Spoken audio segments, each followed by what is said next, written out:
జై శ్రీరామ్. నేటి విద్యార్థులారా, ఒక్కసారి ఆలోచించండి. బాగుందనుకుంటే ఆచరించండి.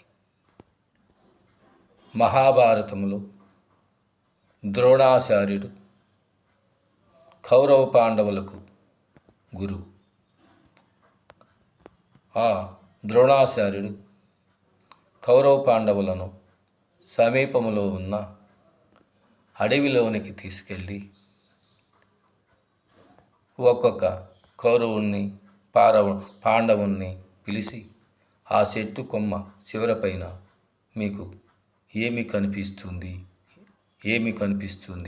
అని అడగగా ఒక్కొక్కరు వచ్చి, ఆచార్య, నాకు చెట్టు కొమ్మ చివరపైన ఒక పక్షి కనిపిస్తుందని ఒకరు అన్నారు.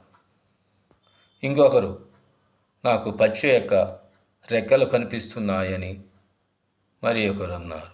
ఇంకొకరు, ఆచార్య, గురువర్య, నాకు పక్షి యొక్క తోక కనిపిస్తుంది అన్నారు.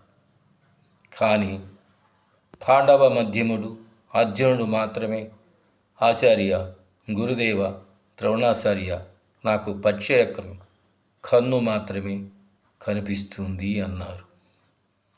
దాని అర్థం ఏమిటంటే, మనకు ఏకాగ్రత ఉంటే అలా కన్ను మాత్రమే కనిపిస్తుంది. కానీ నేటి సమాజంలో విద్యార్థులు కాలేజీకి వెళ్ళినప్పుడు విద్య అనే గమ్యం మీద మనసు ఉంచక కొందరు విద్యార్థులు రకరకాల పరిస్థితులకు లోనై వారి యొక్క విద్యను సరిగా అభ్యసించక పక్కదో పట్టి వారి భావి జీవితాన్ని